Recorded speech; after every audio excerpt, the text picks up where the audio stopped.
ये बात उन दिनों की है जब मैं 9वीं कक्षा में पढ़ता था। तब मेरी उम्र 14 साल थी। कुछ समय में अपनी फैमिली के साथ रहता था। मेरी फैमिली में मम्मी पापा और मेरी छोटी बहन भी थी। मेरे पापा गवर्नमेंट की नौकरी करते थे, इसलिए हमें सरकारी क्वार्टर्स में रहना पड़ता था। जब मेरे पापा का प्रमोशन हुआ था, तब हमने उस कॉलोनी में एक बड़ा सा फ्लैट ले लिया। उसके बाद हम नए फ्लैट में शिफ्ट हो गए। मैं बहुत ही खुश था, क्योंकि मैं सोच रहा था कि मैं अपना एक अलग से कमरा लूँगा। पता नहीं क्यों जिस दिन से हम उस घर में रहने के लिए गए थे, तब से मुझे उस घर में अजीबोगरीब बेचैनी महसूस हो रही थी। उस घर में मुझे देर से सोने की आदत थी, क्योंकि हमारा टीवी चैनल वाला हर रात को एक नई फिल्म दिखाता था और मेरे मम्मी पापा और बहन दूसरे कमरे में जल्द सो जाते थे। शुरू शुरू में तो सब कुछ ठीक था, लेकिन अचानक मुझे एक रात को, जब मैं अपने बेड पर बैठकर मूवी देख रहा था, तो अचानक मुझे रूम के बाहर से किसी की आवाज़ सुनाई दी। मुझे लगा कि मम्मी यहाँ पानी पीने के लिए उठी होगी। मैंने ध्यान नहीं दिया।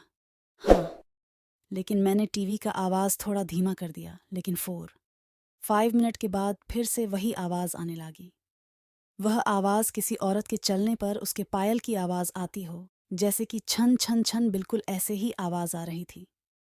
मैंने टीवी का आवाज़ बिल्कुल बंद कर दिया, लेकिन बाहर से वही आवाज़ आ रही थी, छन छन छन।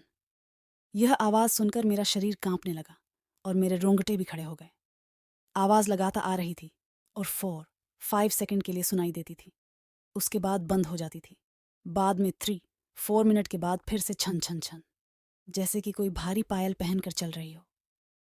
मेरा दिल जोर जोर से धड़कने लगा है।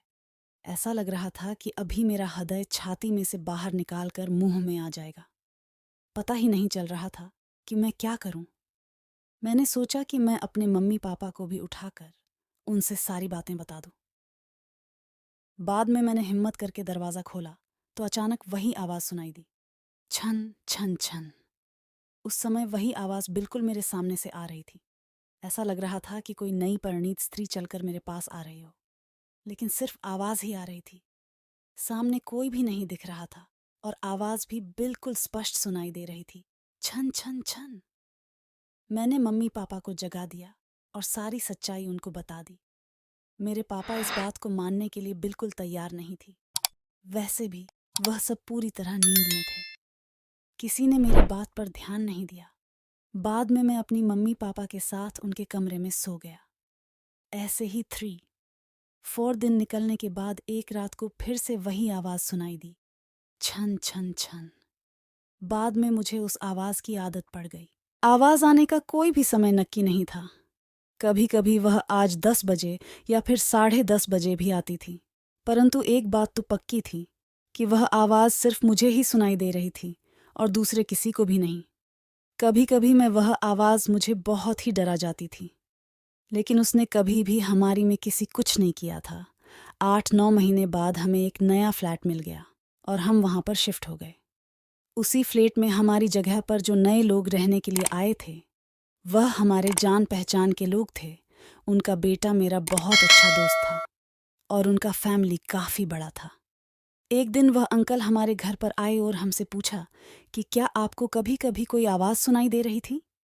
बस यही बात सुनकर मुझे पूरा यकीन हो गया था कि वह कोई मेरा वहम नहीं था। उस अंकल के पूरे परिवार ने वही आवाज़ सुनी थी। आखिर में मेरे मम्मी पापा को यकीन हो गया कि मैं झूठ नहीं बोल रहा था। बाद में उन लोगों ने घर में पूजा पाठ करवाया। हमने यह बात जानने की कोशिश की थी कि उस घर में आखिर हुआ क्या था। तब जाकर पता चला कि उस घर में एक नहीं बल्कि 6 आत्माएं रह रही हैं। उस बात को 14 वर्ष हो गए और अब मैं बड़ा हो गया।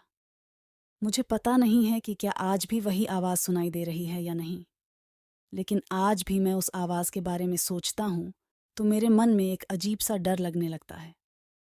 भगवान की कृपा है कि आज सब कुछ ठीक है।